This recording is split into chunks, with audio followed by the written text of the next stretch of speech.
सत्यवादी सुआंडुरे 5T अध्यक्ष भिके पांड्यान उत्कल दिवस रे सुआंडुरे पहुंची उत्कलमणि गोपबंधु को जणाइले श्रद्धांजलि।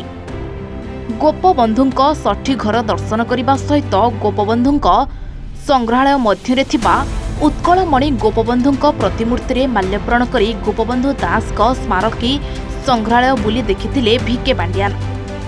यह छड़ा उत्कलमणि गोपबंधु अणनाती धीरेन्द्रनाथ घर को जाई किछि समय तांको परिवार को भेटिथिले।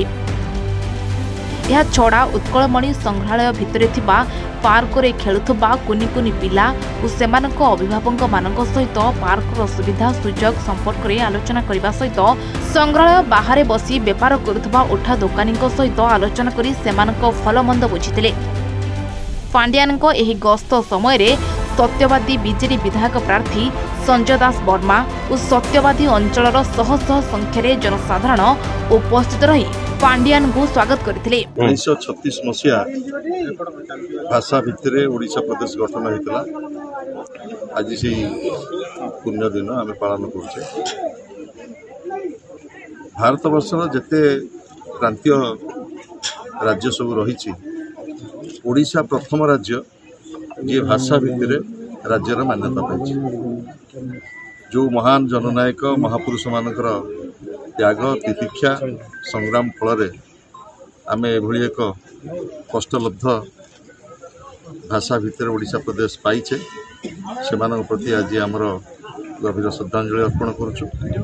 से महान युग पुरुष माने वर्ष वर्ष धरी ओडिया जाति की प्रेरणा दौरान एवं ओडिया भाषा को गोटे उच्चतर सोपान को नापी से मानकर से महान जननायक महापुरुष मानकर जो संकल्प थिला आज से रास्ता रे आम समस्ते प्रेरित होवार अवकाश रही। आज दिन से ही संकल्प एवं मु आशा करुच्ची सत्यवादी भली एक पुण्य माटी गोपबंधुंकर आज पवित्र ये जो एंतुड़ी शाला को 5T अध्यक्ष भी कार्तिक पांड्यान आसीथिले श्रद्धा सुमन अर्पण करी आज ये महान दिवसर अनुपालन से करके जाइछन्ते। के पांड्यान मैं जान कहूचे से होचंदे कार्तिक पांड्यान 16 थर सुआंड आसी सुआंड गाँव विकास करने माननीय मुख्यमंत्री जो प्रयास करते साकार करिसेंते कार्तिक पांड्यान।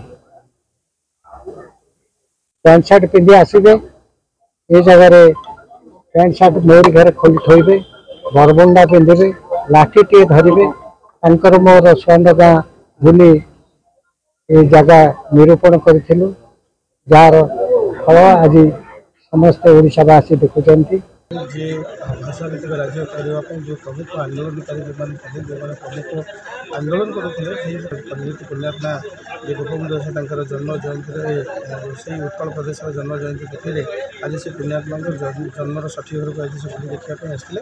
निश्चित भाव आम कही पांड्यान सार बहुत अवदान ये गाँव प्रति अच्छी सुआंड आम जो दीर्घ दशंधि धरी आम अपेक्षा करूँ सुआंड गाँव निश्चित भाव नवीकरण होवार आवश्यकता था। पांड्यान सार बहुत अवदान। पिपिलिरू प्रसाद महाराणा रिपोर्ट A1 ओडिशा।